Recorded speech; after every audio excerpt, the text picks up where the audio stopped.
नमस्कार. न्यूज डंकामध्ये मी महेश विचारे आपल्या सगळ्यांचं मनपूर्वक स्वागत करतो. मित्रांनो, गेल्या काही दिवसांपासून एका पुस्तकाची सगळ्याच माध्यमांमध्ये चर्चा सुरू आहे आणि ती म्हणजे महाराष्ट्राचे माजी गृहमंत्री अनिल देशमुख यांचं ते पुस्तक आहे. A diary of a home minister अशा नावाने त्यांनी हे पुस्तक लिहिलेलं आहे. त्यांची एक संघर्षगाथा असा त्यांनी दावा केलेला आहे.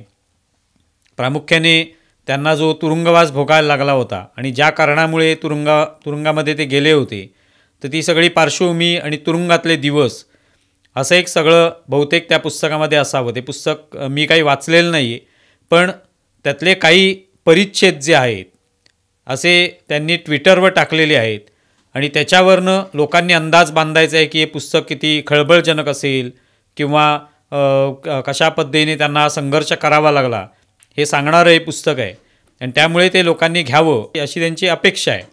आणि त्या पद्धतीने त्यांनी काही किस्से त्याच्यातले किंवा काही त्याच्यातली प्रकरणं जी आहेत त्यातले छोटे छोटे परिच्छेद त्यांनी ट्विट करून टाकलेले आहेत. तर त्याच्यातले हे परिच्छेद जेव्हा आपण वाचतो त्यावेळेला आपल्याला पुस्तकाचा अंदाज यायला लागतो. त्यातला एक परिच्छेद जो आहे ज्याच्यामध्ये त्यांची अपेक्षा आहे की तुरुंगाच्या म्हणजे जिथे कोठडीत त्यांना ठेवण्यात आलं होतं त्या ठिकाणची काय नेमकी अवस्था होती हे सांगण्याचा प्रयत्न त्यांनी केलेला आहे. आणि त्याच्यामध्ये ते म्हणतात की तिकडे असलेल्या सगळ्या कैद्यांना बाहेरचं जेवण म्हणजे अर्थात घरून आलेलं जेवण जे आहे ते त्यांना उपलब्ध करून दिलं जात होतं, त्याची परवानगी होती.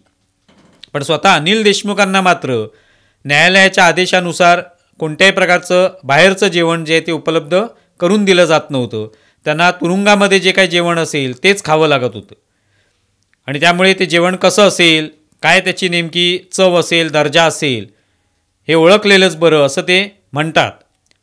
आणि जेव्हा हे जेवण यायचं त्यानंतर ते जेवण जर आपण ठेवलं तिथेच जमिनीवर तर तात्काळ तिकडे इतका उंदरांचा सुळसुळाट असायचा, उंदीर चिचुंद्र्या ह्या त्याच्यावर तुटून पडायच्या आणि त्यामुळे बऱ्याच वेळेला आपल्याला उपाशी राहावं लागायचं. त्यामुळे त्या जेवणाचं राखणदारी करणं हे आवश्यक होतं. त्यामुळे ते जेवण आल्यानंतर थोडा जरी उशीर झाला तर लगेच ते उंदीर जे आहे ते त्याच्यावर तुटून पडत असं त्यांचं म्हणणं आहे.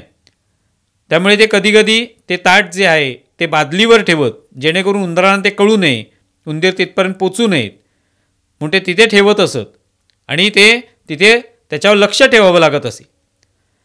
आता हा एक त्यातला परिच्छेद त्यांनी लिहिलेला आहे. याच्यावरनं तुरुंगामधली काय अवस्था आहे हे लोकांना कळेल यासाठी त्यांनी हे उदाहरण दिलं असावं. आता प्रश्न मनात येतो की ठीक आहे की अनेक ठिकाणी तुरुंगामध्ये अत्यंत दुरावस्था असते, वाईट अवस्था असते, कैद्यांना चांगलं जेवण मिळत नाही, तिथे उंदीर असतात, कीटकसुद्धा असतात, अंधार असतो, ह्या अनेक सगळ्या गोष्टी ज्या आहेत त्या आहेतच. म्हणजे तुरुंगामध्ये तुम्हाला काय पंचतारांगित व्यवस्था कोणीच देणार नाही किंवा अत्यंत चांगलं पंचपक्वान्न खाऊ कोणीच घालणार नाही. तुरुंगामध्ये आलायत म्हटल्यानंतर तुम्हाला ती शिक्षाच भोगायची आहे. तर त्या पद्धतीने अनिल देशमुखांना ही जी काही शिक्षा देण्यात आली तर त्याच्यामध्ये तुरुंगातलं जेवण जेवायचं होतं. आता त्याचा दर्जा अत्युच्च असेल किंवा अनिल देशमुख ज्या पद्धतीचं जेवत होते त्याच पद्धतीचं त्यांना जेवण मिळेल अशी अजिबातच शक्यता नव्हती. पण हे ठीक आहे, म्हणजे हे कोणी सांगू शकतं की एखाद्या व्यक्ती कैदेमध्ये असेल तर त्याला कशा पद्धतीने जेवण मिळत होतं, कशा पद्धतीने तिकडे उंदरांचा सुळसुळाट होता किंवा झुरळं होती, कीटक होते, त्यांचा कसा त्रास होत होता, मच्छर होते, त्याच्यामुळे ते कसं रात्रभर झोप येत नव्हती वगैरे हे सगळं कोणी सांगितलं तर ते पटण्यासारखं आहे. पण ज्या वेळेला अनिल देशमुख म्हणतात की ते ताट आल्यानंतर थोडा जरी उशीर झाला तर उंदीर जे आहेत ते त्याच्यावर तुटून पडायचे, म्हणजे नेमकं काय होत होतं हे कळायला मार्ग नाही.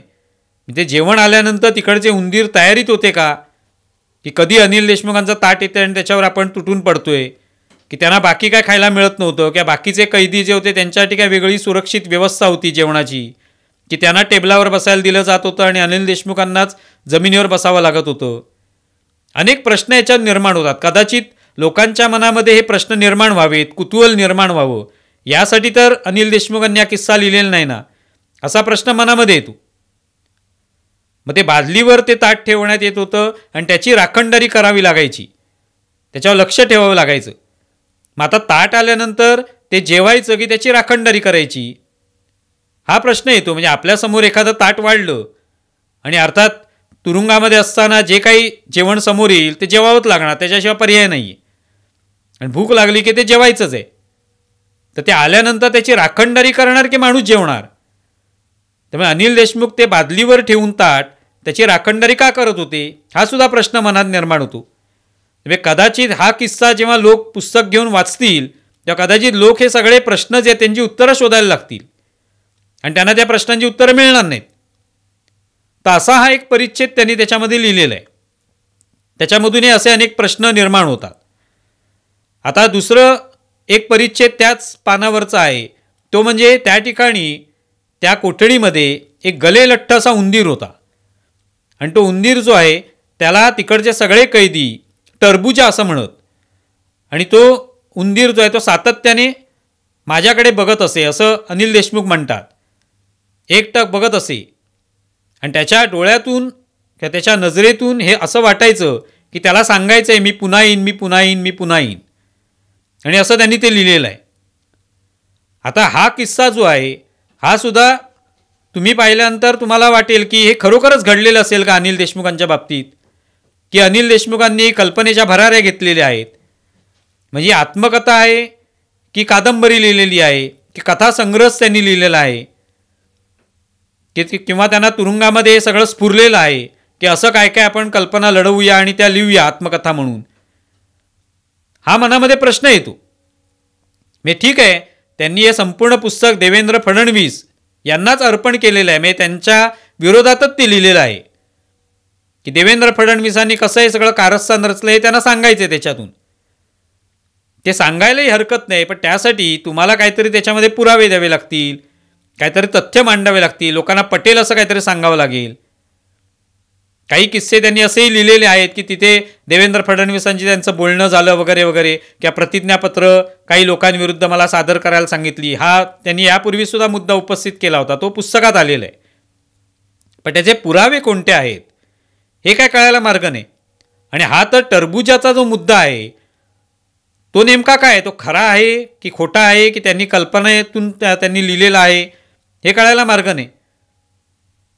तेव्हा हा सगळा परिच्छेद वाचल्यानंतर की त्यांच्या स्वतःच्या जेवणाबद्दलचा जो परिच्छेद लिहिलेला आहे आणि त्याच्यावर उंदीर किंवा तिकडचे जे काही चिचुंद्र्या होत्या हे कसे तुटून पडत होते आणि त्यासाठी त्यांना त्याची राखणदारी करावी लागत होती, हे सगळं वाचल्यानंतर आपल्या मनात येतं की अनिल देशमुख जे आहे यांच्या मनामध्ये अशा पद्धतीच्या अनेक कल्पना आहेत, अशा पद्धतीच्या अनेक डायऱ्या ते लिहू शकतात. ही एकच डायरी आता आलेली आहे गृहमंत्री म्हणून त्यांनी लिहिलेली. मी तेव्हा ते घरी बसून असल्यामुळे ते गृहमंत्री स्वतःला म्हणतायत आणि म्हणून त्यांनी डायरी लिहिली. ते कधी हा नेमका वेळ मिळाला त्यांना हे सगळं ह्या सगळ्या कल्पना लिहिण्यासाठी हे कळायला मार्ग नाही. जवळपास 21 नोव्हेंबर 2021 ते डिसेंबर 2022 एवढा काळ, म्हणजे 13 महिन्यांचा काळ जो आहे तो तुरुंगामध्ये ते होते. त्यानंतर ते बाहेर आले आणि तेव्हापासून आता ते राजकीय त्यांचं जीवन जगतायत, त्याच्यामध्ये व्यस्त आहेत ते. आणि नेमकं हे पुस्तक जे आहे ते विधानसभेच्या निवडणुका आहेत त्याच्याच दरम्यान हे पुस्तक आलेलं आहे. तर ते अर्थातच त्याचा राजकीय लाभ उठवण्यासाठी ते पुस्तक लिहिलं गेलं असेल ही शक्यता काय नाकारता येत नाही. पण तरी देखील जर एक गृहमंत्री, माजी गृहमंत्री असं पुस्तक लिहितोय तर त्याच्यामध्ये अनेक गोष्टी ह्या तथ्यात्मक असल्या पाहिजेत, त्या वास्तवात आहेत असं वाटलं पाहिजे. त्यासाठी काही पुरावे दिले पाहिजेत, काही कोर्टाच्या ऑर्डर्स त्याच्यामध्ये पाहिजे. आता मी पूर्ण पुस्तक पाहिलेलं नाही, ते असू सुद्धा शकतील कोर्टाच्या ऑर्डर्स.